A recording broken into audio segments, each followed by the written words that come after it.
हरि ओम। आज हम लोग महर्षि अंगिरा इनके बारे में चर्चा करेंगे।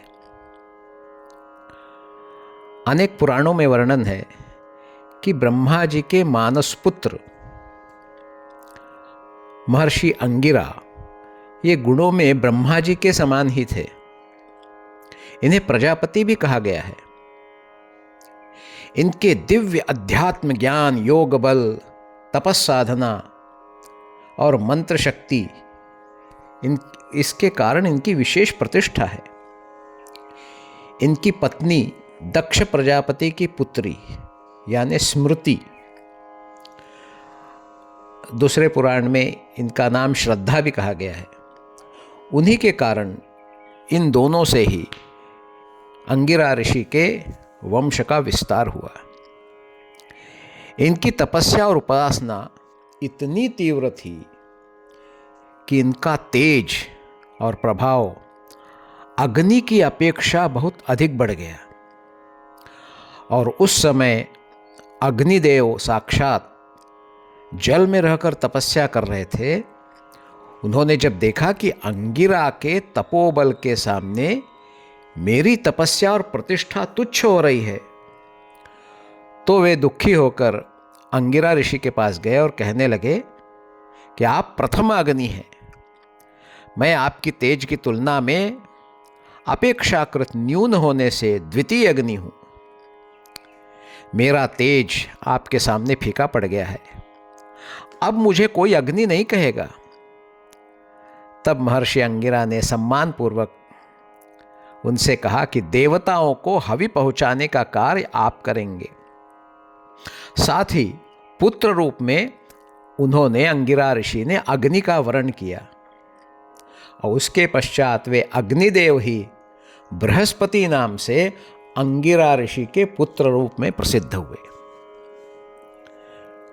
उतथ्य और महर्षि संवर्त ये भी इन्हीं के पुत्र हैं।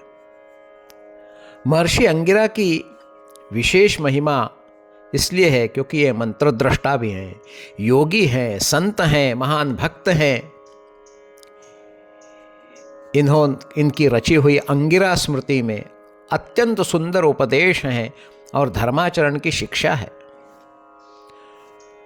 ऋग्वेद में महर्षि अंगिरा और उनके वंशधरों का तथा शिष्य प्रशिष्यों का जितना उल्लेख है उतना अन्य किसी भी ऋषि के संबंध में नहीं है।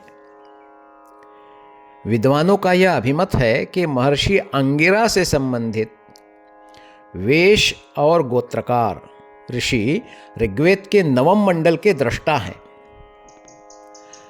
नवम मंडल के अतिरिक्त आंगिरस ऋषि प्रथम, द्वितीय, तृतीय इत्यादि मंडलों के और कतिपय सूक्तों के दृष्टा ऋषि हैं, जिनमें से महर्षि कुत्स, हिरण्यस्तूप, सप्तगु, नृमेध, शंकपूत, प्रियमेध, सिंधुसेत, वीतहव्य, अभिवर्त, आंगिरस, संवर्त और हविर्धान ये मुख्य हैं।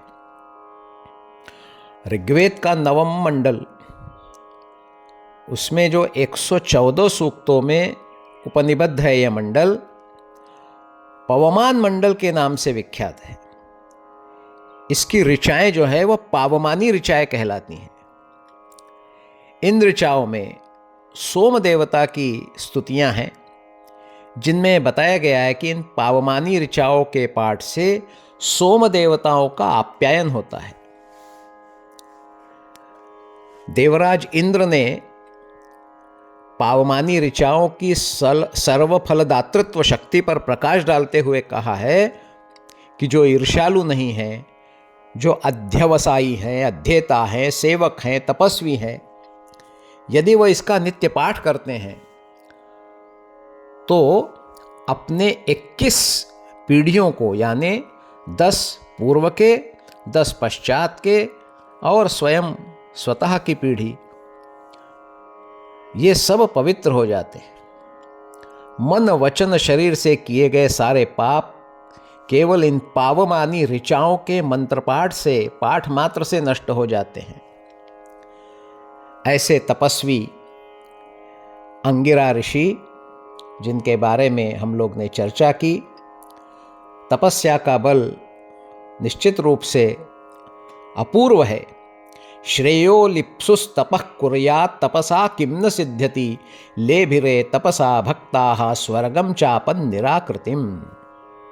कल्याण का इच्छुक जो है वो पुरुष तप की साधना करे तो तप से सब कुछ साध्य हो सकता है। इस प्रकार